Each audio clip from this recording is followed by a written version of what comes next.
안녕하세요. 이상원 교수입니다. 오늘의 주제는 걱정 인형 드림캐쳐입니다. 이 주제는 청소년 미래 세대의 고민 2 7부 우상숭배 타종교 2단 12개 주제 중에서 세 번째 주제입니다. 이런 질문이 제시되었습니다. 요즘 걱정거리를 가져간다는 걱정 인형이나 좋은 꿈을 꾸게 해준다는 드림캐쳐 같은 걸 선물하는 경우를 간혹 봤는데요. 점치는 것은 확실히 우상숭배이지만 그런 것 말고 좋은 의미를 지니는 물건들을 선물하거나 가지고 있는 것도 우상숭배가 될 수 있나요? 네, 이 질문에 대한 저의 답변입니다. 갈라디아서 4장 3절을 보면 바울은 예수님을 믿기 전의 갈라디아 교인들의 상태를 이렇게 묘사하고 있어요. 이와 같이 우리도 어렸을 때 이 세상의 초등학문 아래에 있어서 종노릇 하였더니, 여기서 어렸을 때는 예수님을 믿기 전의 상태를 뜻해요. 즉 갈라디아 교인들은 예수님을 믿기 전에 초등학문의 소나기에 사로잡혀 있었어요. 초등학문이 뭘까요? 아마 학문이라는 말이 나오니까 영어나 수학 같은 과목이 연상되기도 할 텐데, 바울이 말한 학문은 그런 뜻이 아니라 종교를 뜻해요. 그런데 종교에도 무슨 초등 종교가 있다는 건지 이해가 안 되지요? 우리가 초등이라는 말을 들으면 언뜻 초딩이라는 단어를 생각할 텐데, 초딩이라는 단어는 유치하다는 뜻이잖아요. 마찬가지로 초등학문이란 유치한 종교를 뜻해요. 그러면 어떤 것이 유치한 종교일까요? 이에 대해 골로새서 2장 20절에서 21절에서는 이렇게 설명하고 있어요. 붙잡지도 말고 맛보지도 말고 만지지도 말라 하는 것이니. 바울이 말하는 초등학문 곧 유치한 종교는 눈에 보이는 어떤 대상에 초인적인 능력이 있다고 생각하고 그것을 숭배하거나 두려워하는 태도를 뜻해요. 바울은 이런 태도를 엄격하게 금지하고 있죠. 바울이 말하는 초등학문 곧 유치한 종교의 예를 몇 가지 들어보겠어요.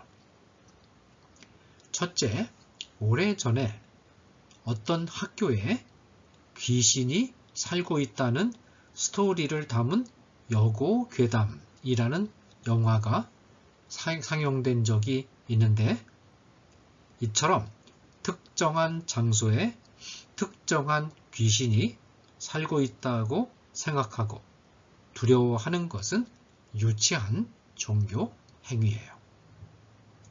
둘째, 어떤 사람은 부적의 재앙을 막아주는 신비스러운 능력이 있다고 생각하고 부적을 써서 집 곳곳에 붙여놓기도 해요. 이것도 유치한 종교 행위예요. 셋째, 명절날 집안에서 조상들의 이름을 적은 위패를 모셔놓고 그 앞에 절을 하는 경우가 있어요. 이 위패에 죽어서 귀신이 된 조상의 영혼이 머물러 있다가 절하는 사람들의 정성을 보고 가정에 평안을 가져다 준다고 믿는 것도 유치한 종교 행위예요. 그 밖에도 귀신 앞에 음식을 가득 차려놓고 굿판을 벌인다거나 불상 앞에서 108번 절하면 소원이 성취된다고 믿는다거나, 집안에 들어올 때 손을 깨끗이 씻거나 그릇을 깨끗이 닦으면 마음속에 있는 죄가 없어지고 마음이 깨끗해진다고 믿는 행위도 모두 유치한 종교 행위라고 볼 수 있어요. 그러면 이제 우리 친구가 질문한 걱정 인형이나 드림캐쳐의 경우는 어떤지 생각해 보기로 해요. 걱정 인형이나 드림캐쳐는 척박한 산악이나 초원에서 살아야 했던 북남미의 원주민들이 지어낸 전래 동화에서 유래했어요. 이 전래 동화의 배경에는 수천 년 동안 가난 속에서 살아야 했던 원주민들의 애환이 담겨 있어요. 이들은 가난을 탈출할 수 있는 현실적인 방법이 없었기 때문에 비현실적인 방법으로 부자가 되는 길을 상상했어요. 예를 들면 마술이나 요술과 같은 신비스러운 힘을 빌려서 말이죠. 걱정 인형과 드림캐쳐도 비슷해요. 걱정 인형은 다음과 같은 전래 동화로부터 온 거라고 알려져 있어요. 어느 가난한 가정이 배틀로 천을 만들어 팔아 생계를 유지하고 있었어요. 그런데 어느 날 팔려고 만들어 놓은 천을 도둑 맞아서 식구들이 슬픔에 빠졌어요. 아이들은 남아있는 짜투리 천으로 인형이라도 만들어 팔아 돈을 벌어보려고 했죠. 여기까지는 현실 이야기인데 이제부터 비현실적인 상상의 이야기가 덧붙여져요. 어느 날 팔기 위해 만든 인형이 살아 움직이기 시작하고 인형을 사간 사람이 1년 동안 가족이 먹고 살 수 있는 돈을 주고 가는 일이 일어난 거예요. 인형이 마법을 부렸던 것이죠. 이 이야기에는 가난하게 살아온 아이들의 애환이 담겨 있어요.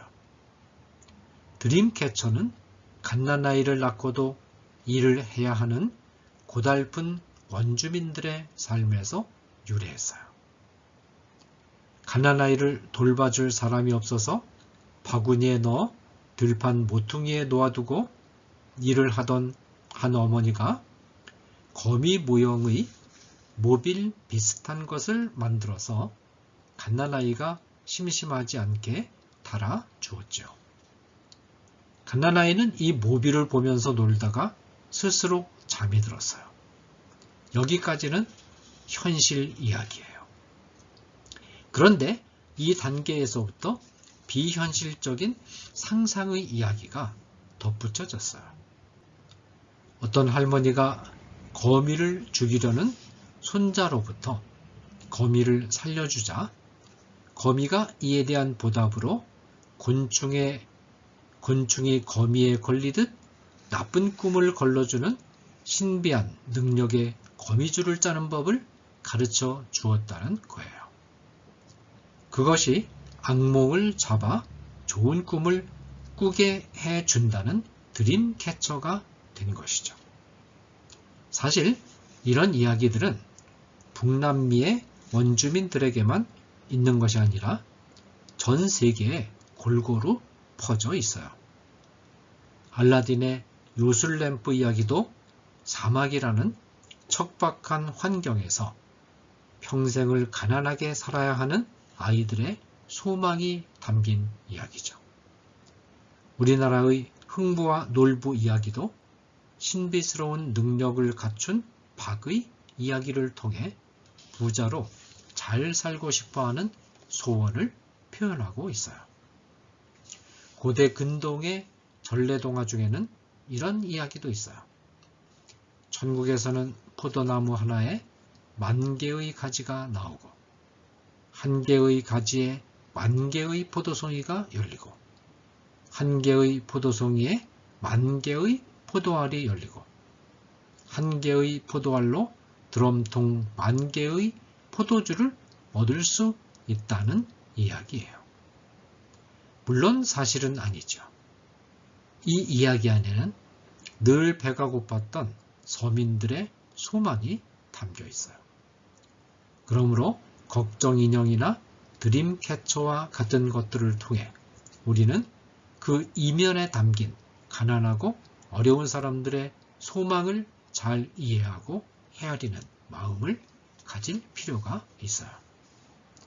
그런 의미에서 우리 친구들이 어떤 소품이나 인형들이 예쁘고 귀여워서 모으거나 가지고 노는 것이나 사랑하는 사람이 애정과 관심의 의미를 담아서 준 선물을 소중히 간직하는 것은 문제될 것이 없어요.